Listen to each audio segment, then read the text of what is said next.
حضرت تمیم داری رضی اللہ تعالیٰ عنہ فرماتے ہیں کہ ہم کھڑے تھے، ایک اونٹ دوڑتا ہوا آیا، نبی کریم صلی اللہ علیہ وسلم کے پہلے اس نے قدموں پہ سجدے کیے۔ صحابہ کہنے لگے حضور ہمیں بھی اجازت دیں، فرمایا وہ تو بے زبان ہے، اسے تو پتہ کوئی نہیں، پیش نظر ہے وہ نو بہار، سجدے کو دل ہے بے قرار، روکیے سر کو روکیے یہی تو امتحان ہے۔ فرمایا اسے کیا پتا، تم تو مکلف ہو شریعت کے، تمہیں اجازت نہیں ہے۔ اور اعلیٰ حضرت نے 2 ٹوک لکھا ہے، فرمایا سوائے خدا کے کسی کو تعظیمی سجدہ بھی حرام ہے، یہ نوٹ کر لیں میری بات۔ اور اعلیٰ حضرت نے فتاوی رضویہ میں لکھا ہے کسی قبر پہ جاؤ تو 4 ہاتھ دور کھڑے رہو، اللہ کرے آپ کو سمجھ آئے، کتنے ہاتھ؟ 4 ہاتھ دور کھڑے رہو، سورۃ فاتحہ پڑھو، درود شریف پڑھو، جس قبر پہ گئے ہو ان کی روح کو اصال ثواب کرو، ان کے وسیلے سے دعا مانگو۔ اعلیٰ حضرت فرماتے ہیں قبر کو سجدہ بالاتفاق حرام ہے، طواف قبر کا کرنا بالاتفاق حرام ہے، بوسہ لینے میں اختلاف ہے کہ جائز ہے کہ ناجائز ہے، لیکن بوسے سے بھی چونکہ شک پڑتا ہے تو فرماتے ہیں احمد رضا کی رائے یہ ہے کہ بوسہ لینے سے بھی بچا جائے۔ وہ آ گیا تو اس سے اگلی باتیں کرتا، بس خاموش رہ، باادب رہ اور پیچھے رہ۔ تو حضرت تمیم داری کہتے ہیں یہ حدیث اعلیٰ حضرت نے لکھی ہے لمن والعلا میں، فرماتے ہیں کہ اونٹ نے پہلے سجدہ کیا، قدم چومے، پھر اس نے حضور کے کان میں کوئی بات کہی، روزے دے دوالے نے غلاماں دیاں ٹولیاں، ایک پہ سن دے کروڑاں دیاں بولیاں، یعنی اونٹ نے بات کی تو حضور نے وہ بھی سن لی۔ اعلیٰ حضرت کہتے ہیں جو پناہ میں آتا ہے بچ جاتا ہے، کہتے ہیں رسول کریم نے نا اونٹ کی پشت پہ ہاتھ پھیرا اور اللہ کے محبوب فرمانے لگے فکر نہ کر، اب تو آ گیا ہے نا تو جیسے تو کہے گا ویسے ہی ہو جائے گا، جیسے تو کہے گا ویسے ہی۔ ابن ماجہ میں موجود ہے، پر میں چونکہ فاضل بریلوی رحمۃ اللہ علیہ کی کتاب سے پیش کر رہا ہوں الامن والعلا سے، تو میں اسی انداز میں پیش کر رہا ہوں جس انداز میں وہاں ہے۔ حضرت تمیم داری کہتے ہیں کہ ہماری سمجھ میں بات کوئی نہ آئی، تھوڑی دیر گزری تو کچھ لوگوں نے ہاتھوں میں رسیاں پکڑی ہیں، خنجر پکڑے ہیں، دوڑے آئے، یا رسول اللہ یہ ہمارا اونٹ ہے۔ حضرت تمیم داری کہتے ہیں میں نے دیکھا کہ جب وہ آ گئے نا خنجر لے کے تو اونٹ حضور کے پیچھے چھپ گیا، آج لے ان کی پناہ، آج مدد مانگ ان سے، وہ حضور کے پیچھے چھپ گیا۔ تو کہتے ہیں کہ نبی کریم صلی اللہ تعالیٰ علیہ وسلم نے فرمایا کیا مسئلہ بھائی؟ یا رسول اللہ ہمارا اونٹ ہے، ذبح کرنے لگے تھے دوڑ آیا ہے۔ تو حضور فرمانے لگے وہ تو تمہاری شکایت کر رہا ہے۔ وہ کہتا ہے یا رسول اللہ میں نے برسوں ان کی نوکری کی، برسوں میں نے بڑی نوکری کی۔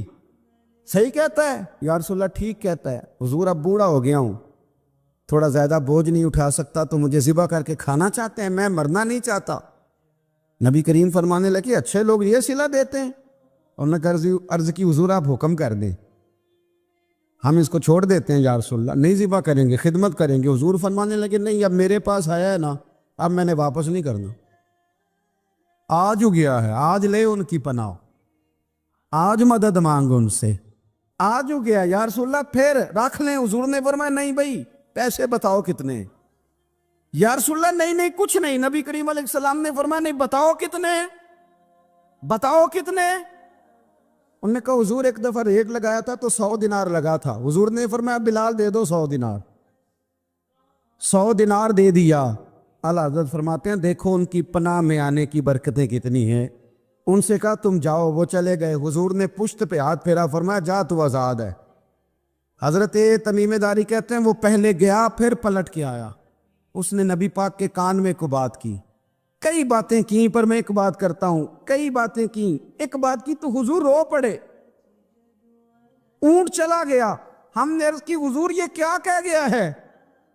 تو محبوب فرمانے لگے یہ کہہ گیا یا رسول اللہ جس طرح آپ نے مجھے چھری سے بچایا ہے، میں دعا کرتا ہوں اللہ آپ کی امت کو جہنم سے محفوظ فرمائے، اللہ جہنم سے بچائے آپ کی امت، اس طرح مجھے چھری سے آپ نے محفوظ کیا۔ اعلیٰ حضرت فرماتے ہیں کن چکروں میں پڑے ہوئے ہو، کن چکروں میں؟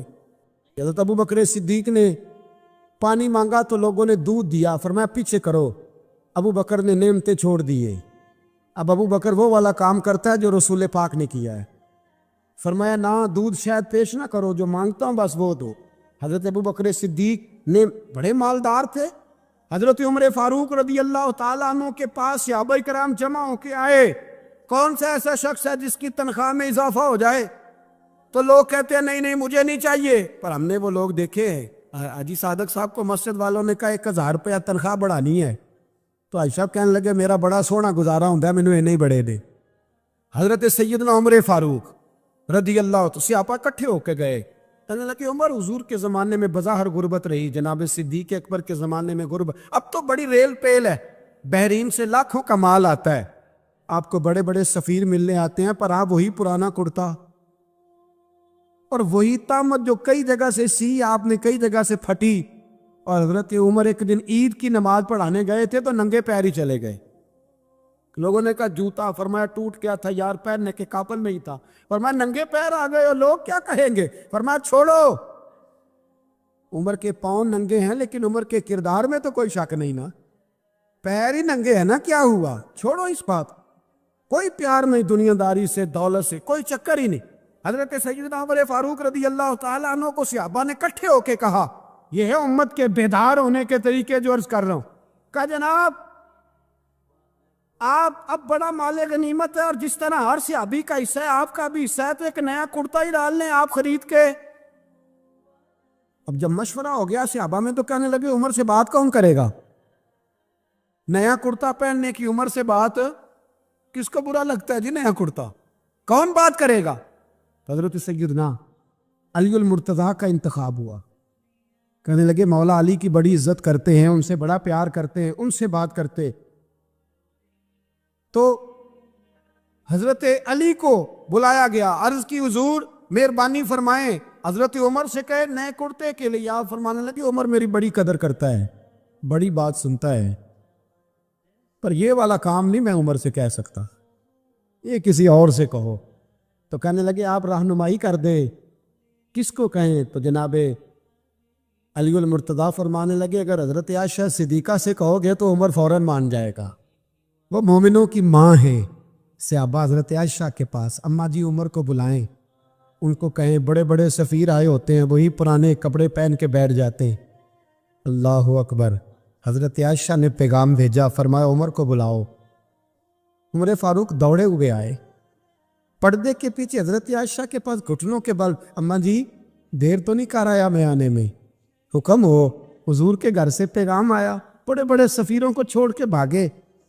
حضرت عائشہ صدیقہ کہنے لگی عمر دیکھو جائز پیسے ہوں تو اسلام اچھے لباس سے منع نہیں کرتا، اب بڑا بڑا مال آیا ہے، اب تیرا بھی حصہ ہے، تو صحابہ کرام کی خواہش ہے کہ نیا کرتا پہن لو، بڑے بڑے سفیر آتے ہیں، حرج بھی کوئی نہیں، جائز بھی ہے، کوئی منع نہیں۔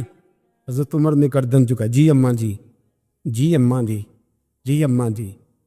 حضرت عائشہ کہتی ہیں بات ختم ہوئی، عمر نے گردن اٹھائی تو عمر کی داڑھی آنسوؤں سے بھری ہوئی، کہتی ہے مجھے کہنے لگے اماں جی میں تو صرف مسجد میں دیکھا کرتا تھا، آپ تو مصطفیٰ کو دن رات دیکھتی تھی، جس طرح کے کرتے آمنہ کے لال نے پہنے ہیں مجھے بھی پہنا دو، میں تیار ہوں، میں پہن لوں گا، میں تیار ہوں، پر جس طرح کے میرے نبی نے پہنے۔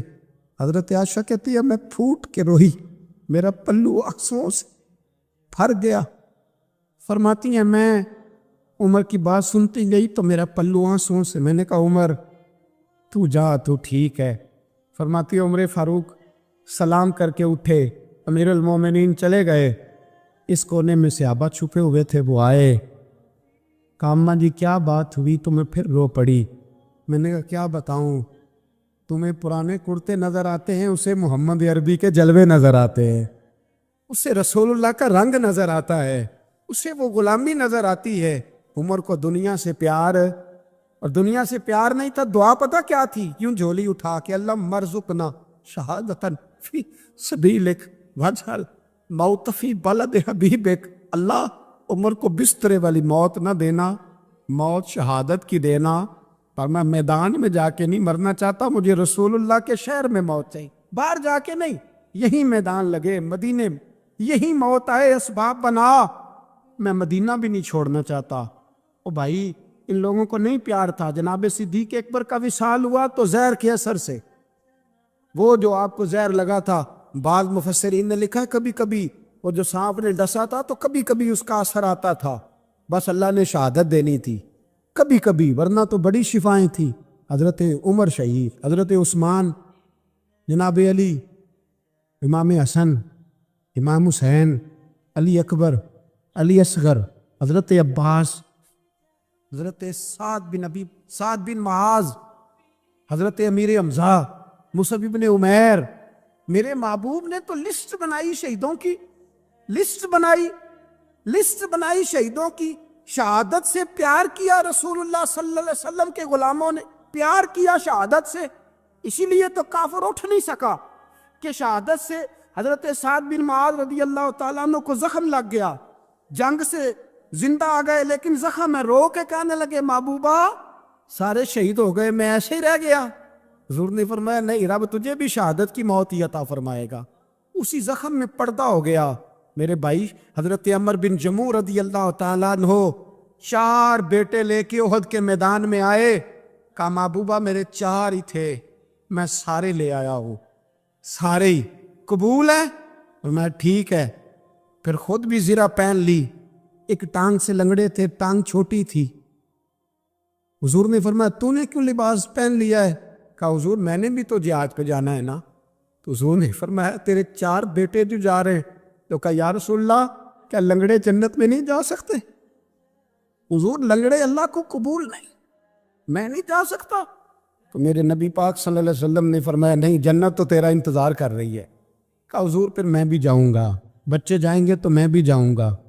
ایک بی بی احد کے دن 3 سال کا بچہ لے کے گھر سے نکلی، بیویوں کو کہتی ہے میرا خامد بھی بدر میں شہید ہوا، بھائی بھی اور باپ بھی، آج حضور نے پھر بلایا ہے، دل کرتا تھا کوئی جوان بیٹا ہوتا تو میں پیش کرتی، پر اب میرے پاس یہ 3 سال کا ہی ہے۔ بچہ لیا مدینے میں مسجد نبوی میں، حضرت بلال سے کہنے لگی 2 منٹ حضور کا دیدار چاہیے۔ نبی پاک آئے، کیسے آئی ہو؟ کہنے لگی محبوبہ میں شہید کی بیٹی، شہید کی بہن، شہید کی بیوہ ہوں، میرے پاس اب جوان تو کوئی نہیں، یہ 3 سال کا ہی ہے۔ حضور نے مسکرا کے فرمایا یہ کرے گا کیا کرے گا؟ کہنے لگی حضور سنا ہے اسلحہ تھوڑا ہے، ڈھال کی ضرورت ہے، لوہے کی ڈھال ہوتی تھی، جب تلوار آتی تھی تو آگے کی جاتی تھی۔ کہا محبوبہ میرا شہید کی اماں بننے کو بڑا دل کرتا ہے، یہ میرا 3 سال کا لے جاؤ، جب تیر آپ کی طرف آیا تو میرا بیٹا آگے کر دینا، یہ ڈھال کا کام تو دے گا نا۔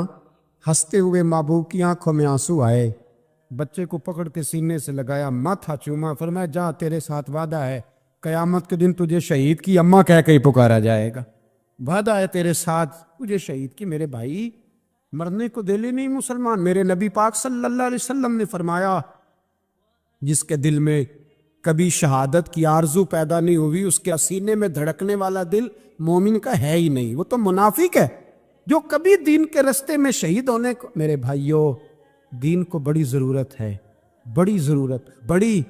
اے خاصائے خاصان رسول وقت دعا ہے، امت پہ تیری آ کے عجب وقت پڑا ہے، وہ دین جو بڑی شان سے نکلا تھا وطن سے، پردیس میں وہ آج غریب الغربا ہے، فریاد ہے اے کشتی امت کے نگہباں، بیڑا یہ تباہی کے قریب آن لگا ہے۔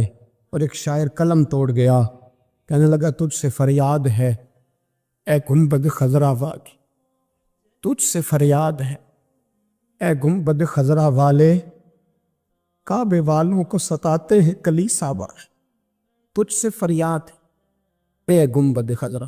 اپنے اندر دین کا درد پیدا کرو، ذوق پیدا کر، مسلمان بن کے جینا سیکھو۔ جب کوئی برادری پوچھے تو کہو میں محمدی ہوتا ہوں، میں مصطفی ہوتا ہوں، میں رسول اللہ کا غلام ہوتا ہوں، میں پہلے مسلمان ہوں، باقی کچھ بعد میں ہوں۔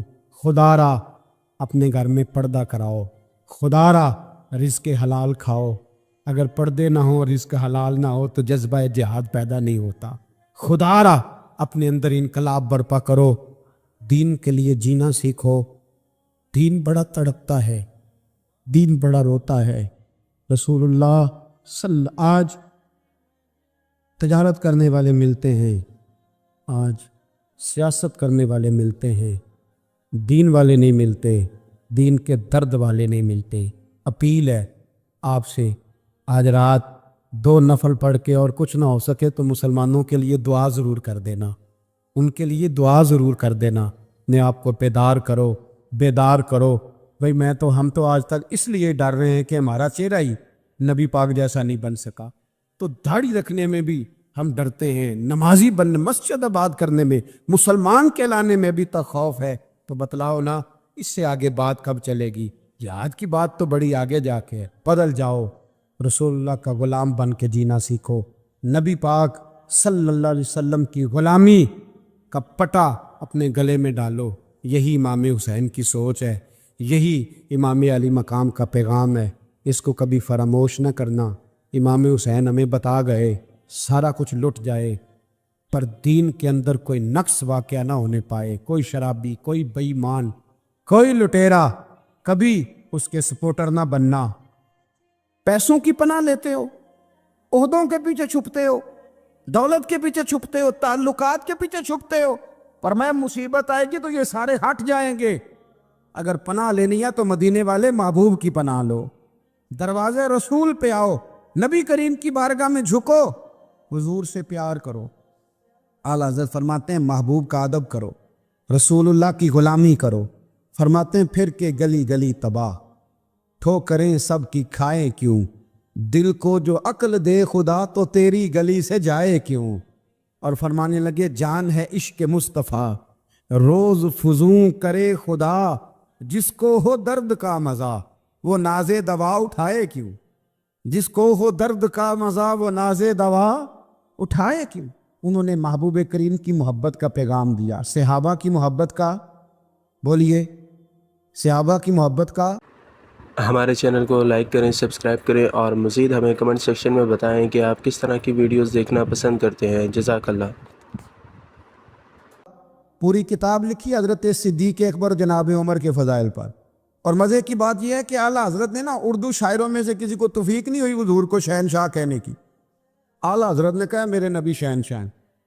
دلیل کیا دی؟ فرمانے لگے پڑھو ترمذی، حضور نے فرمایا میرے 2 وزیر زمینوں میں ہیں، 2 آسمانوں میں۔ زمین کے 2 وزیروں کے نام ابو بکر اور عمر ہیں، آسمان کے 2 وزیر ہیں جبریل اور میکائیل۔ اعلیٰ حضرت کہنے لگے حضور وزیر تو کسی شہنشاہ کے ہی ہوتے ہیں، پھر کہہ لو نا شہنشاہ۔ تو پھر فرمانے لگے حاجیو آؤ شہنشاہ کا روضہ دیکھو، حاجیو آؤ شہنشاہ کا روضہ دیکھو، کعبہ تو دیکھ چکے اب کعبے کا بھی کعبہ دیکھو، کعبہ تو دیکھ چکے اب کعبے کا بھی، غور سے سن تو رضا کعبے سے بھی آتی ہے صدا، میری آنکھوں سے میرے پیارے کا روضہ دیکھو۔ اعلیٰ حضرت نے ساری زندگی اور صحابہ کرام کی بات کی، اہل بیت کی بات کی، اولیاء کی بات کی، صوفیاء کی بات کی، دفاع کیا سب کا، سب کے شانوں میں لکھا، امت کو بتلایا کہ اپنے بزرگوں سے جڑے رہو گے تو بچے رہو گے۔ اعلیٰ حضرت نے طنز کرنے سے، تنقید کرنے سے، بلا وجہ غلطیاں نکالنے سے اور ایک دوسرے پر لان تان کرنے سے ہمیں بچنے کو کہا۔ اعلیٰ حضرت فرماتے ہیں کوئی علم اگر آ جائے نا تو اس کا معنی یہ نہیں کہ سب کو جاہل سمجھ لینا چاہیے۔ سمجھ آ رہی ہے میری بات کی؟ ہم جس شعبے میں بھی ہوتے ہیں نا سامنے والے کو ان پڑھ ہی سمجھتے۔ مولویوں کے بارے میں بعض لوگوں کا خیال ہے کہ یہ پتہ نہیں کون سی مخلوق ہے، ان کو کیا پتہ دنیا داری کا۔ میں صحیح کہہ رہا ہوں۔ اسی طرح جو میرے شعبے سے تعلق رکھنے والے لوگ ہیں وہ کہتے ہیں شاید سارے تاجر 2 نمبر طریقے سے ہی مال کماتے ہیں۔ یہ ہو نہیں سکتا، ایسا ہو نہیں سکتا۔ ہمیں دوسروں کی اہمیت کی خبر رکھنی چاہیے، ہم ایک دوسرے سے پیار، ہم طنز کرتے ہیں، تنقید کرتے ہیں۔ فاضل بریلوی منع کرتے تھے، آپ فرماتے یہ طریقہ درست، ہم جب غلطیاں نکالنے پہ جاتے ہیں تو معاذ اللہ اتنا اوپر بن جاتے ہیں کہ معاذ اللہ ثم معاذ اللہ اللہ رسول تک پہنچ جاتے ہیں۔ اعلیٰ حضرت کے زمانے میں ایک شخص نے کہہ دیا نبی پاک کا خیال آئے تو نماز ٹوٹ جاتی۔ عقل ہے نا جی، جہاں مرضی لے جاؤ۔ وہ کہنے لگا جی میں نے خالص اللہ کے لیے پڑھنی ہے نا فلسفہ عجیب، نبی پاک کا خیال آئے تو نماز۔ اعلیٰ حضرت فرمانے لگے تو بڑا ہی پاگل ہے، جب تو کہے گا السلام علیکہ ایھا النبی، خیال آئے گا کہ نہیں؟ فرمانے لگے تو بڑا ہی نادان ہے، جب تو کہے گا اللہم صلی علی محمد وعلی، خیال آیا کہ نہیں آیا؟ فرمانے لگے تو نبی پاک کی بات کرتا ہے، نماز میں تو ابا اماں کا بھی خیال آتا ہے، ربنا اغفر لی والی والدیہ، فرمانے لگے ربے کے خیال سے نہیں ٹوٹتی تو مدینے والے کے خیال سے کیسے ٹوٹ گئی؟ فرمانے لگے بڑا ہی بیوقوف ہے تو۔ اعلیٰ حضرت فرمانے لگے تو کہتے ہیں حضور کا خیال آئے تو ٹوٹ جاتی ہے؟ فرمانے لگے جب تک حضور کا خیال آئے نہ نماز ہوتی ہی نہیں، جب تک حضور کا خیال نہ آئے نماز ہوتی ہی نہیں، سوال ہی نہیں پیدا ہوتا۔ لوگوں نے کہا جناب وہ کس طرح؟ تو اعلیٰ حضرت فرمانے لگے اللہ نے کہا قرآن میں واقعی الصلاۃ نماز پڑھو، یہ نہیں بتایا کتنی پڑھنی ہے، اور یہ بھی نہیں بتایا فجر کی کتنی پڑھنی ہے، یہ بھی نہیں بتایا ظہر کی، یہ بھی نہیں بتایا قیام کیسے کرنا ہے، ہمیں یہ بھی نہیں بتایا رکوع کیسے کرنا ہے۔ ہمیں پتہ کیسے پتہ چلا؟ جب صحابہ نے کہا نا رب کہتا ہے نماز پڑھیں تو کیسے پڑھیں، تو حضور فرمانے لگے صلو کما رأیتمونی اصلی، نماز اس طرح پڑھو کرو جس طرح مجھے پڑھتے ہوئے دیکھتے ہو۔ تو کہا یہ تو کیسی عجیب بات کر رہا ہے کہ نبی کریم صلی اللہ علیہ وسلم کا خیال آئے۔ اور پھر بڑی مزیدار بات، ایک شخص نے اعلیٰ حضرت سے آ کے نا اس زمانے میں نا ایک آریہ مذہب ہوتا تھا، اب اللہ کا شکر ہے وہ کوئی نہیں، اب ویسے جو بڑے نئے نئے مذہب نکل آئے ہیں، جو آدمی جتنا پڑھ جاتا ہے معاذ اللہ وہ ایک نئی بات ہی شروع کر دیتا ہے، اور جو انوکھی بات کرے اس کے پیچھے رش بھی زیادہ ہو جاتا ہے، سٹائل ذرا ہٹ کے ہو نا جی تو ذرا ماحول جلدی بن جاتا ہے۔ تو وہ آریہ مذہب تھا، تو وہ ایک آریہ آ گیا اعلیٰ حضرت کے پاس آ کے کہنے لگا کہ فرض کی اہمیت زیادہ ہے کہ سنت کی؟ تو اعلیٰ حضرت فرمانے لگے بھئی اہمیت تو فرض کی زیادہ ہے۔ تو کہنے لگے آپ کا وضو تو پھر سنت سے شروع ہوتا ہے، وضو میں پہلا فرض ہے منہ دھونا، اور آپ سب سے پہلے ہاتھ دھوتے ہیں، یہ بھی سنت، ناک میں پانی ڈالنا یہ بھی، کلی کرنا یہ بھی۔ میری بات کی سمجھ آ رہی ہے؟ اس نے کہا یہ آپ عجیب لوگ ہیں، فرض اگر بڑا ہے تو پہلے فرض ہونا چاہیے تھا۔ سمجھ آ رہی ہے میری بات کی؟ لوگ دین پر بڑے بڑے مختلف اعتراضات کرتے ہیں نا، اس نے کہا جی پہلے ہونا چاہیے تھا فرض، تو منہ دھونا فرض ہے، آپ نے گھٹنوں تک ہاتھ دھوئے، اب یہ جو آپ نے ہاتھ دھو یہ بھی سنت، کلی کری تو وہ بھی سنت، ناک میں پانی ڈالا تو وہ بھی سنت، تو آپ تو چوتھے نمبر پہ فرض ادا کر رہے۔ تو اعلیٰ حضرت فرمانے لگے تم اصل میں محبوب کا غلام نہیں نا، ہاں تجھے کیا پتا ہو یہ بات کیا ہے، تو بیٹھ جا ہم سے سن، ہم تجھے بتاتے ہیں۔ اس نے کہا جی کیا مطلب؟ فرمانے لگے یہ محبوب جو ہے نا ہمارے، یہ ہمیں بڑی جگہوں سے بچاتے ہیں، یہ بچا بچا کے فرائض تک لے جاتے ہیں۔ کیا مطلب؟ کہنے لگے حضور نے ہمیں کہا ہے کہ پہلے نا ہاتھ دھو لو، پتہ چل جائے پانی زیادہ گرم تو نہیں، منہ جاوی نہ جائے، پہلے نا دیکھ لو۔ فرمایا پھر ناک میں ڈال کے پتہ کرا لو کہ اس میں سے بدبو تو نہیں آتی، سنت بھی ادا ہو گئی، پتہ بھی چل گیا بو تو نہیں آ رہی، اور فرمایا پھر منہ میں ڈال کے چکھ لو کہ بد ذائقہ تو نہیں۔ اب یہ 3 سنتیں ادا کر کے تم فرض ادا کرو گے تو اللہ بھی راضی ہوگا، اللہ کے رسول بھی راضی ہوں گے۔ اور ازویہ میں اس مضمون کو بیان کرتے ترمذی شریف کی وہ حدیث نقل کرتے ہیں، آپ فرماتے ہیں مسلمانوں اس حدیث کو یاد کر لو، اگر تم اسے یاد کرو گے تو مضبوط ہو جاؤ گے۔ حدیث کیا ہے؟ نبی کریم صلی اللہ علیہ وسلم نے فرمایا اگر سارے انسان مل کے بھی تیرا برا کرنا چاہیں تو جب تک رب کی مشیت نہ ہو وہ تیرا برا کر نہیں سکتے۔ اور حضور صلی اللہ علیہ وسلم نے فرمایا اگر سارے انسان مل کے تیرا بھلا کرنا چاہیں تو جب تک رب کی رضا نہ ہو تیرا بھلا ہو نہیں سکتا۔ تو اعلیٰ حضرت فرماتے ہیں اس چیز کو ذہن میں بٹھاؤ، مسلمانوں اپنا رجوع اپنے رب رسول کی طرف مضبوط کرو۔ یہ کیا بات ہو گئی کہ میں اس سے بھی ڈر رہا ہوں، میں اس سے بھی ڈر رہا ہوں، وہ بھی میرے پیچھے لگ گیا۔ فاضل بریلوی رحمۃ اللہ علیہ ان چیزوں سے منع فرماتے تھے، وہ کہتے تھے یہ توہمات ہیں، اوہام پرستی ہے، ہمیں ان چیزوں سے ہمیشہ بچنا ہے، اپنی آنے والی نسلوں کو بچانا ہے۔ اور فرمایا کرتے تھے رب کی رضا پہ جو راضی رہتا ہے اللہ اسے سکون والی زندگی عطا فرماتا ہے۔ ہمارے ہاں لوگ پوچھتے ہیں طبیعت کیسی ہے، لیکن یو پی میں، سی پی میں، لکھنؤ میں پوچھا جاتا ہے کہ کیا شکایت ہے آپ کو؟ کہتے ہیں یہ سر درد کی شکایت ہے، یہ اردو کا ایک محاورہ ہے۔ جناب کیا شکایت ہے؟ کہتے ہیں جی مجھے کمر درد کی شکایت ہے۔ پھر پوچھنے والے پوچھتے ہیں کہ جناب اس شکایت کا کیا بنا؟ تو صدر الشریعہ مولانا امجد علی صاحب اعظمی رحمۃ اللہ علیہ فرماتے ہیں اعلیٰ حضرت کو بخار تھا تو میں حاضر ہوا تو میں نے کہا حضور شکایت کا کیا بنا؟ کہنے لگے مولانا پڑھے لکھے ہو کہ تو ایسی باتیں نہ کرو، شکایت کس سے کرنی ہے؟ رب نے جس حال میں رکھا ہے بڑا ہی اچھا رکھا ہوا ہے، شکایت کا کیا معنی ہوا؟ اللہ نے جہاں سمجھا مناسب اس نے ہمیں رکھا ہے، شکایت کیا ہوتی ہے؟ مجھے کسی سے شکایت نہیں۔ فرمایا کرتے تھے الحمدللہ مجھے سر درد بھی ہوتا ہے اور بخار بھی ہوتا ہے اور میں بڑا خوش ہوں، یہ وہ والی بیماریاں ہیں، یہ وہ امراض ہیں جو نبیوں کے قدم بھی چومنے آیا کرتے تھے۔ میں خوش بخت ہوں کہ وہ امراض جو انبیاء کے پاس آتے تھے، سر درد اور بخار، وہ مجھے لگتے ہیں۔ اپنی زندگی کو رضا والی زندگی بنایا۔ یقین بڑا کامل تھا میرے اعلیٰ حضرت کا۔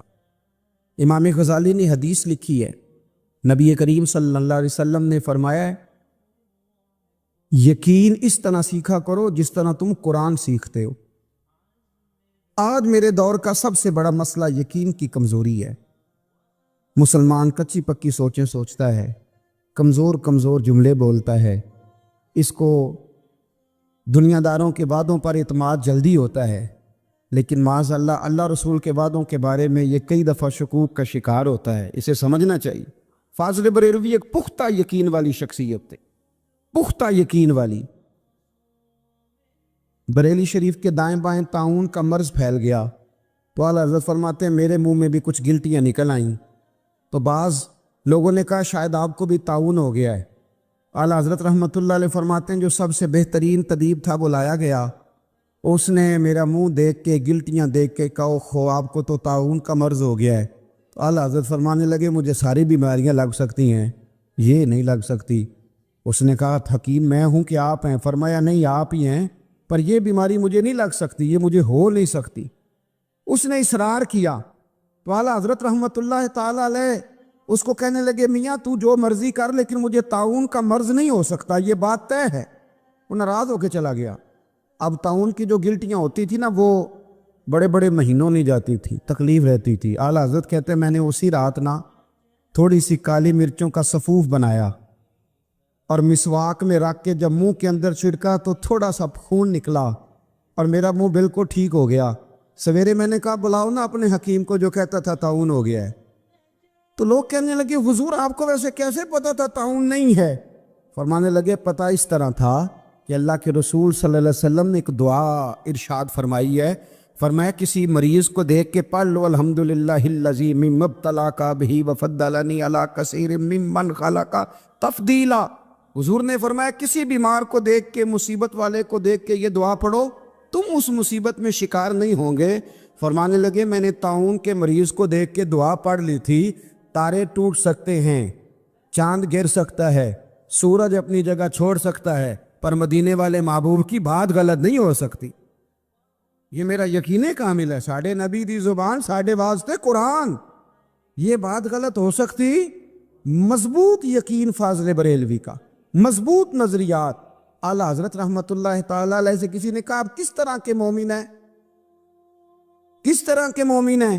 تو اعلیٰ حضرت فرمانے لگے میرا دل چیرو، اس کو کھولو، ایک طرف لا الہ الا اللہ لکھا ہوگا، دوسری جانب محمد رسول اللہ لکھا ہوگا، کھول کے دیکھ لو۔ ایک تو یقین کی پھر دوسری بات، خشک لوگوں کو زندگی گزارنے کا مزہ کوئی نہیں آتا۔ زندگی گزارنے کا مزہ اسے ہی آتا ہے جسے کسی سے پیار ہو جاتا ہے۔ باقی نہ دیکھیں نا، ایک بندہ جبرن ایک شخص بچے پالتا ہے، وہ کہتا ہے یہ میرے لیے کیا مصیبت ہے 5 بچے، اور ایک شخص کو بچوں سے پیار ہو جاتا ہے، وہ جوان بھی ہے، خوبصورت بھی ہے، پر عید پہ کپڑے نہیں خریدتا، بیوی سے کہتا میں پرانی پہن لوں گا پر بچوں کو نہیں لے دے۔ اور بھائی تیری خواہشیں مر گئی ہیں، تیری خوبصورتیوں کی طرف جانے کی آرزویں ختم ہو گئی، تو کہنے لگا سارا کچھ ہے پر بچوں سے پیار جو ہو گیا ہے۔ اعلیٰ حضرت رحمۃ اللہ علیہ بہت بڑے فلسفی تھے، منطقی تھے، بہت بڑے سائنسدان تھے۔ یہاں بڑا سنجیدہ اجتماع ہے، میں بڑی خاص بات کرنے لگا ہوں۔ سارے سائنسدان کہتے ہیں زمین گھومتی ہے، اعلیٰ حضرت نے اتنی موٹی کتاب لکھی ہے زمین ساکن ہے۔ فرماتے تھے ہم جیسے مرضی سائنسدان کہیں گے آپ نے دلائل دیے ہیں۔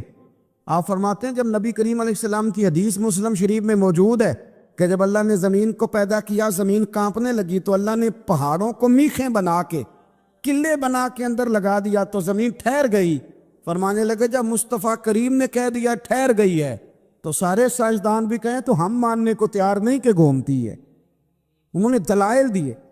وہ ہمیں نہ روز کہہ دیتا ہے ڈاکٹر آپ کی طبیعت خراب ہے، کھانسی ہے، گھر میں کسی اور کو تو نہیں؟ ہاں جی ہے جی، وہ کہتے اسی کی وجہ سے ہو گئی ہے۔ او خدا کے بندے، نبی کریم علیہ السلام نے فرمایا بیماری متعدی نہیں ہوتی، ایک سے دوسرے کو نہیں لگتی۔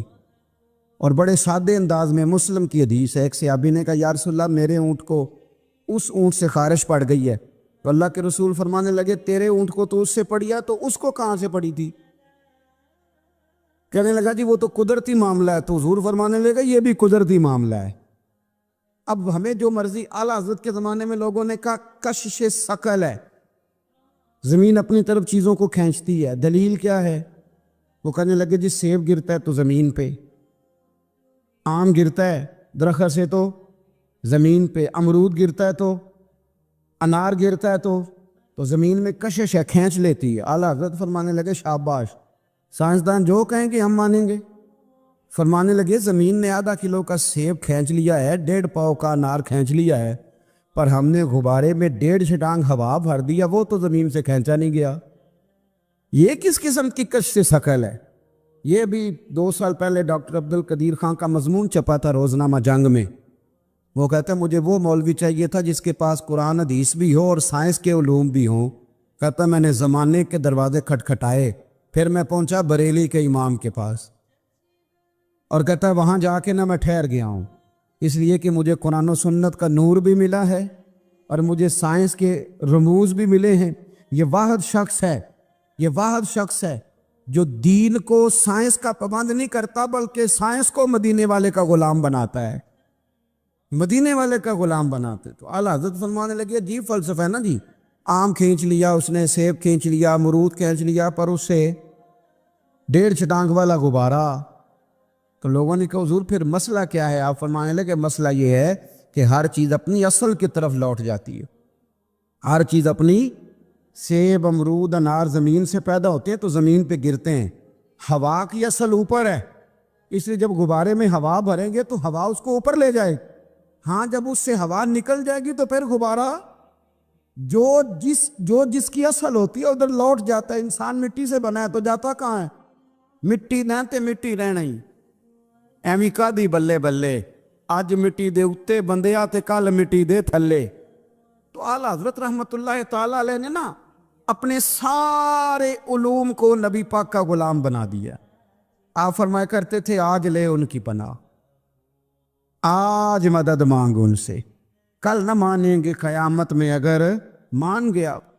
صاحبزادے کہتے کہ ایک اونٹ زخمی ہو گیا، کسی نے اسے زخمی کر دیا۔ تاریخ الخلفاء میں امام جلال الدین سیوطی علیہ رحمہ نے لکھا ہے اونٹ زخمی ہو گیا، اونٹ کی نا گردن پر نشان لگ گیا زخم کا۔ اس زمانے میں طریقہ تھا کہ کپڑا جلا کے نا زخم پہ لگایا جاتا تھا۔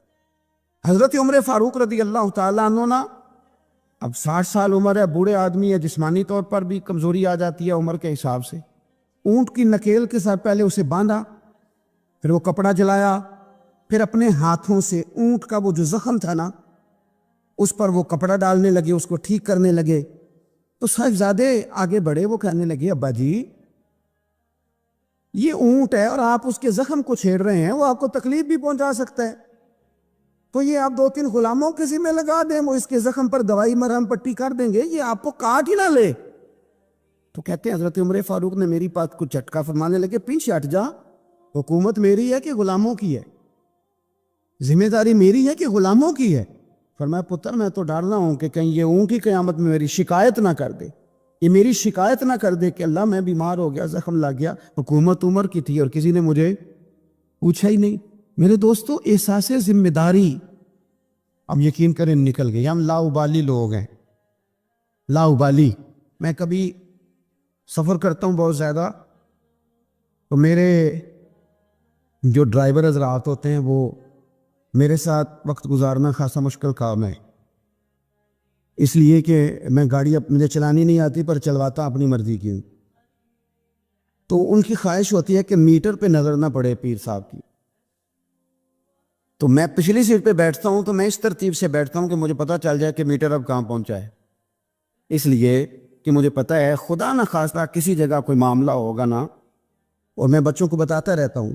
ایک دفعہ ایک آدمی غلط کراس کر گیا اور بڑی مشکل سے بچے نے بریک لگائی، بچہ کہنے لگا اس کے قریب جا کے نا تو میں نے بھی اس کو اسی طرح سزا دینی ہے۔ تو میں نے کہا پتر تو بات کو سمجھ، اسے کوئی بھی کچھ نہیں کہے گا، اور ہمیں لوگ کہیں گے تسی تے سیانے بیانے ہونا۔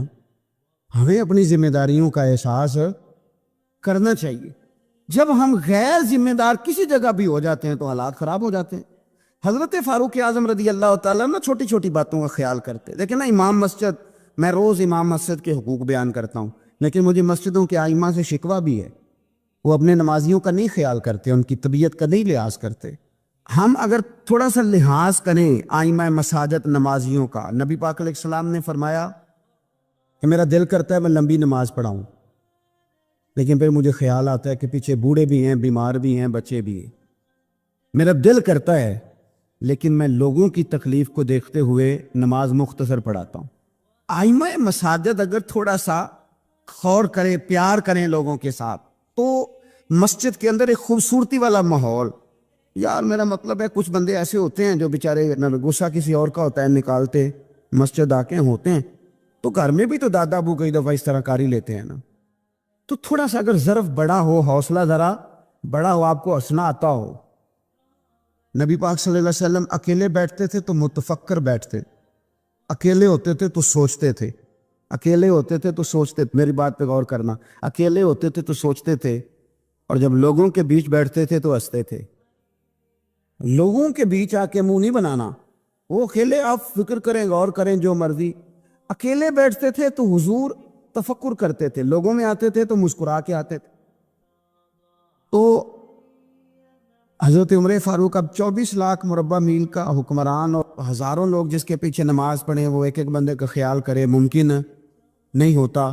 ایک بڑے جلیل القدر صحابی تھے حضرت سعید بن یربوع رضی اللہ تعالیٰ عنہ۔ حضرت عمر کے زمانے میں نا نابینا ہو گئے۔ حضرت فاروق اعظم رضی اللہ تعالیٰ عنہ لوگوں سے پوچھا کہ سعید نہیں نظر آ رہے، اس کی حضور ان کی بینائی چلی گئی ہے۔ جناب عمر گھر گئے، تعزیت کی، آپ کو تکلیف پہنچی، اللہ آپ کا بھلا کرے۔ آپ ان سے پوچھتے ہیں بھئی یہاں تو کوئی سپاہی چلا جائے نا دنیا سے تو کوئی صوبائی وزیر یا کوئی افسر آ جائے بس کافی ہے، وزیر اعظم صاحب کے پاس کہاں وقت ہے؟ وہ کہتے ہیں 2 منسٹر بھیج دیے تھے، بات ختم ہو گئی۔ حضرت عمر خود گئے، صحابی کی آنکھیں چلی گئی تھی، اور جا کر کے اسے کہنے لگے کہ اب آپ مسجد کیسے آئے جائیں گے؟ انہوں نے کہا حضور یہ تو میرے لیے بڑی تکلیف والا معاملہ ہے، نابینا ہو گیا ہوں، تنہا تو جا نہیں سکتا، قربان جاؤں سیدنا فاروق اعظم پر۔ حضرت عمر فاروق رضی اللہ تعالیٰ عنہ نے ایک بندے کی باقاعدہ ڈیوٹی لگائی، فرمانے لگے تیری آج کے بعد ذمہ داری ہے 5 وقت حضرت سعید کا بازو تھامنا ہے، تو انہیں مسجد پہنچانا ہے، اور 5 وقت ان کو گھر لے کے آنا ہے۔ فرمایا یاد رکھنا، یہ نہ سمجھنا کہ میں آرڈر دے کے بھول جاؤں گا، میں ہر ہفتے تم سے پوچھا بھی کروں گا کہ تم نے سعید کے ساتھ کیا سلوک کیا۔ تو چھوٹی چھوٹی چیزوں کا فوجی، جیسے کہ میں نے پہلے کہا ہے، وہ سال کے بعد نا کبھی کوئی تقریب ہوتی ہے تو بلا کے نا فوجیوں کے بچوں کو، ان کی ماں کو، تو ایک آدھ تمغہ دے دیا جاتا ہے، پھر چھٹی۔ کبھی کسی نے پوچھا ہے کہ یتیمی میں بچوں کا کیا حال ہوا؟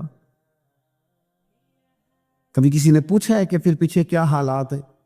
میں کوئی لسٹ نہیں بیان کرتا، لیکن میں ثبوت رکھتا ہوں کہ جن کے لیے ترانے پڑے گئے اور بہت بڑی انٹرنیشنل کانفرنسیں کی گئیں اور میڈیا میں بڑا کچھ دکھایا گیا، ان کے بچوں پر وہ وقت بھی آیا کہ انہوں نے روٹی مانگ کے کھائی۔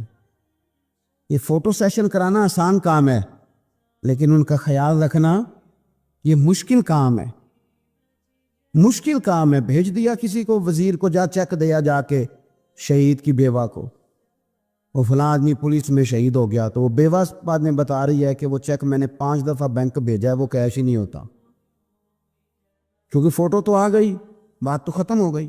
اور آپ کے ملک میں اس طرح بھی ہوا کہ ایک شہید کے لیے سیمینار ہوا، بہت بڑا تمغہ دیا گیا، اس کی والدہ کو بلایا گیا، اور جب تک تو کیمرے چل رہے تھے تو تب تک تو اس کو بڑا اعزاز تھا، ترانہ بھی باج رہا تھا، بندے آنسو بھی بہا رہے تھے، اور جب ختم ہو گیا سارا کچھ تو پھر اس کی ماں کو نا ایک کونے میں زمین پہ بٹھا کے، وہ ویڈیو آ گئی اس کی، وہ زمین پہ بٹھا کے نا دور اس کی ماں کو، جس کا بیٹا ملت پر، قوم پر، مذہب پر قربان ہوا، اس کو زمین پہ بٹھا کے، تو اس کے ہاتھ میں روٹی پکڑائی گئی اور چھوٹے سے ایک برتن میں سالن ڈال کے اس کے آگے رکھا گیا۔ تو وہ دیہاتی عورت، سب لوگ موج سے کھانا کھا رہے ہیں، جو مہمان خصوصی ہیں روٹی کھا رہے ہیں، جو تمغے دینے ہیں، اور جو لینے آئی ہیں اس کو وہاں بٹھا دیا۔ پھر وہ کسی نے ویڈیو بنا کے جب نیٹ پہ ڈال دی تو پھر کہا گیا کہ ہم نے نوٹس لے لیا ہے. وہ پتہ نہیں کس بلا کا نام ہے. ہم نے نوٹس لے لیا ہے، وہ کیا ہوتا ہے؟ میں تو نہیں پتا آج تک اس کا کوئی نتیجہ نکلا ہو. کیا نوٹس لیا؟ کیا بات آئی سامنے؟ کچھ بھی نہیں. وہ جی پتہ کر رہے ہیں، وہ 2-4 بندوں کی کمیٹی بنا دی ہے، وہ کمیٹی خیال کرے گی. کیا صاحب آپ بات کرتے ہیں؟ آؤ میں آپ کو نبی پاک علیہ وسلم کے اس شاندار غلام کی بات بتاؤں. صحیح بخاری میں حدیث، صحابہ کہتے ہیں حضرت عمر فاروق رضی اللہ تعالیٰ عنہ کے پاس ایک خاتون روتی ہوئی آئی، کہنے لگی خامد میرا شہید ہو گیا اور 4-5 بیٹیاں چھوڑ گیا، تو گھر میں تو بقی کا کھور بھی نہیں، کوئی چیز نہیں کھانے پینے کے لیے. فاروق اعظم رضی اللہ تعالیٰ عنہ نے کمیٹی نہیں بنائی، چیک نہیں دیا، وہ ایک اچھا سا اور ایک خوبصورت سے پیکج کا اعلان نہیں فرمایا، بلکہ فاروق اعظم نے ایک اچھا تازہ تگڑا اونٹ مال غنیمت کے اونٹوں میں سے لیا اور 2 بوریاں اپنے ہاتھوں سے اچھے راشن کی بھری، اس کے اندر ڈھیر سارے نگد پیسے بوریوں میں ڈالے اور وہ دونوں بوریاں اونٹ کے اوپر اپنے ہاتھوں سے، بخاری پڑھ رہا ہوں، ان کی رسیاں باندھی. پھر اس عورت کے ہاتھ وہ لگام تھمائی اور اسے کہا پتر میں نے تجھے اتنا مال دے دیا ہے کہ جب تک یہ ختم ہوگا نا انشاءاللہ تب تک تیرے حالات بھی اللہ بدل دے گا، تیرے دن بدل جائیں گے جب تک یہ ختم ہوگا. وہ خاتون جانے لگی تو آپ فرمانے لگے بیٹا اونٹ نہیں واپس بھیجنا، یہ بھی تیرا ہی ہے، دے دیا تجھے. اب چلے گئی وہ خاتون. تو صحابہ کہتے ہیں ہم نے پوچھا کہ جناب آپ تو بڑے کفایت شعار ہیں، آپ تو بڑی بانٹ کے چیزیں دیتے ہیں، تو آپ نے اس بچی کو اتنا کچھ دے دیا اور بیک وقت دے دیا اور واقعی بہت زیادہ دے دیا اور نقدی پیسے بھی دے دیے. حضرت عمر فرمانے لگے تم نہیں نہ جانتے، میں جانتا ہوں. یہ میرے نبی پاک کے صحابی حضرت خفاف بن ایمان رضی اللہ تعالیٰ عنہ کی صاحبزادی ہے، اور میں نے حدیبیہ کے مقام کے اس کے باپ کو حضور کی خدمت کرتے دیکھا ہے. میں نے انہیں جنگیں لڑتے دیکھا ہے، اس کے باپ کو، اس کے بھائی کو. فرمایا وہ تو بچی آئی ہے تو میں تمہیں کیا بتاؤں، مجھے تو تکلیف شروع ہو گئی ہے کہ اسے آنا کیوں پڑا ہے، خدا کے برکے میں کیوں خدمت نہیں کر سکا، اسے آنا کیوں پڑا. عزیز دوستو یاد رکھنا، اصلہ نال جے نیکی کریے تے نسلاں تاک. کچھ لوگ ایسے ہوتے ہیں جنہیں قدر ہوتی ہے، وہ قربان کر دیتے ہیں عرش ہے، لیکن اصولوں پر کبھی سمجھوتا نہیں کرتے. حضرت سیدنا فاروق اعظم رضی اللہ تعالیٰ عنہ نے اتنا نوازا اس بچ، اور پھر اثار کر کے نوازتے تھے. ہمارا یہ مزاج بن گیا کہ جو شے بھی آئے پہلے میرے گھر آئے، اور لوگ کئی دفعہ گھر بچاتے بچاتے سارا کچھ ضائع کر بیٹھتے. ہر شے، ہر چیز، حتیٰ کہ معاذ اللہ دین ایمان بھی، دعائیں بھی. پیسہ بچ جائے، گھر بچ جائے، باقی جو شے جاتی ہے وہ جائے. لیکن سیدنا فاروق اعظم کا رنگ بڑا انوکھا ہے، انداز بڑا نرالا ہے. ایک جگہ سے نا چادریں آئیں بہت ساری. میرا خیال ہے کہ جو بہترین چیز ہوتی ہے نا وہ لوگ پہلے گھر رکھ لیتے ہیں. یہ قربانیاں ہوئی ہیں نا جی، تو 4-4 5-5 رانے جنہوں نے 6-6 بکرے کیے، وہ پہلے انہوں نے سائیڈ پہ کر لی. مجھے ایک سنگی بتانے لگے کہ اس دفعہ آپ کی دعا سے خیر ہوئی ہے، ہم نے مکس کر کے گوشت بانٹا ہے، ورنہ پہلے اسی طرح کرتے تھے کہ جو رانے ہیں نا وہ ساری سائیڈ پہ کرو اور باقی پھر اکٹھا کر کے اللہ کے راستے میں دے دو. اللہ کی راہ میں جو دینا ہے، جو اپنی راہ میں دینا ہے اس کا طریقہ، اور اللہ کی راہ میں دینا ہے معاذ اللہ تو اس کا سٹائل اور ہے. فرمانے لگے کہ چادریں آئیں اور بڑی بڑی قیمتی چادریں آئیں، تو فاروق اعظم رضی اللہ تعالیٰ عنہ نے کوئی اس میں تخصیص نہیں کی، 1-1 2-2 3-3 4-4 بانٹتے رہے. چادریں تھی عورتوں والی. اب جو سب سے نیچے سے چادر نکلی وہ اتفاق سے بڑی شاندار نکل آئی. آخر میں جو رہ گئی نا، صبر کریں تے موتی مل سن تے ذکر کریں تے ہیرے. یہ صبر کریں تے موتی مل سن، ذکر کریں تے جے پاگلا مانگو رولا پاویں، نہ موتی نہ صبر کریں تے موتی مل سن، ذکر کریں تے. آج کل لوگ شور ڈال کے سارا کچھ کرنا چاہتے. تو چپ کر کے کونے میں بیٹھ جا، تو بیٹھا رہا تو ڈرنا دے، پوچھنے والا خود ہی تجھ سے پوچھ لے گا تو کدھر سے آیا ہے. وہ ختم ہو گئی بات. وہ صبر کیا نا، جب وہ چادریں ساری، تو ایک چادر اب اپنے گھر والوں کے لیے انہوں نے چادر ابھی دینی تھی، وہ سب سے نیچے قیمتی چادر نکل آئی. تو چادر بڑی حسین ہے اور باری بھی حضرت عمر کی لگ گئی. ان کے گھر چانی تھی چادر ان کی اہلیہ کے لیے.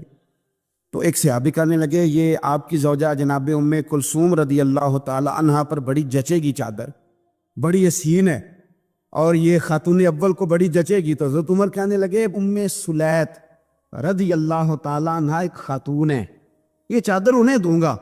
کہا ان کو کیوں دیں گے؟ فرمانے لگے اس لیے کہ احد میں جب بہت سارے لوگ زخمی ہو گئے تھے تو میں نے اس بی بی کو دیکھا تھا مسکیزہ اٹھا کے نبی پاک کے غلاموں کو پانی پلا رہی تھی. تو یہ خوبصورت چادر اس کے حصے میں آئے گی جس نے رسول اللہ کے دین کی خدمت کی. وہ حضرت عمر نے بتایا جو حضور کے دین کی خدمت کرتے رہے ہم ان کی خدمت کرتے رہے. فوجیوں کو بھیجتے تھے نا جب آپ جہاد پر, تو پیچھے سے فوجیوں کے گھروں میں جاتے تھے صبح خود. میں پہلے کہہ چکا ہوں کہ یہ نہیں کہتے تھے کہ محکمے والوں کی ڈیوٹی لگا دی ہے, خود جاتے تھے اور فوجیوں کے گھر والوں سے پوچھتے تھے کوئی سبزی تو نہیں منگانی, کہ نہیں حضرت عمر کو سودا تو نہیں منگانا؟ تو وہ خواتین کہتی کہ ہاں زیتون لانے والا ہے, پنیر لانے والی ہے, گھی لانے والا ہے, ستوں کی ضرورت ہے. تو فاروق اعظم نے لسٹ پکڑی ہے. تو بازار میں آتے تو شور مچ جاتا امیر المومنین آئے. لوگ پوچھتے آپ کیسے آئے؟ فرمانے لگے وہ فوجیوں کے گھروں میں سودا پہنچانا ہے. ایک دفعہ قحط بھی پڑا تھا حضرت عمر کے دور میں, عام الرمادہ اس کو کہتے ہیں. 8-9 مہینے بارش نہیں ہوئی تھی. حضرت عمر فاروق نہ شروع سے زیتون استعمال نہیں کرتے تھے. کچھ بندے کچھ چیزیں نہیں نہ کھا سکتے, ان کا مزاج نہیں ہوتا. میرا بھائی ہے گوشت نہیں کھاتا, میرا ایک بیٹا ہے سوائے گوشت کے کوئی شے نہیں کھاتا. اب یہ فرق ہے, کوئی کچھ کھاتا ہے اور کوئی کچھ کھاتا ہے. اب اس کا کیا کیا جائے؟ اپنا اپنا لوگوں کا مزاج ہے. ہمارے سامنے بہت سارے بندے بہت ساری چیزیں, اللہ کے فضل سے ناپسند کوئی شے نہیں, لیکن کچھ چیزیں انسان کی طبیعت پر سوٹ نہیں کرتی, اس سے وہ نہیں کھائی جاتی. یہ الگ بات ہے کہ لوگ پیر صاحب کو بلیک میل کرتے ہیں, کہتے ہیں کھائیں, ہم نے وضو کر کے پکائی ہے, یا آپ نے وضو کر کے پکائی ہے تو وہ جو دوائی کھا کے ہضم کرے گا. تو آپ مہربانی کریں, وہ نہیں کھانا چاہ رہا تو آپ اس کو تھوڑی سی گنجائش ہی دے دیں. تو حضرت عمر فاروق زیتون استعمال نہیں کرتے تھے, ان کی طبیعت کو تکلیف دیتی تھی. اب قحط کا زمانہ ہے, آپ کا مزاج تھا گھی کے ساتھ سالن پکتا تو کھاتے. تو قحط پڑا نا تو گھی بہت مہنگا تھا اور زیتون سستا تھا. تو حضرت عمر نے کہا سارے زیتون ہی کھائیں گے. گھر آ کے اپنی بیوی سے کہا کہ آج کے بعد ہنڈیا زیتون میں پکے گی. حالانکہ اس زمانے میں زیتون بہت سستا ہے. تو اہلیہ کہنے لگی بچے تو کھا لیں گے تو آپ کا کیا بنے گا؟ فرمایا میرا بھی کچھ نہیں بنے گا, میں بھی کھاؤں گا. اب ایک آدمی نے ایک چیز کبھی نہیں کھائی, پھر وہ روز کھانی پڑے,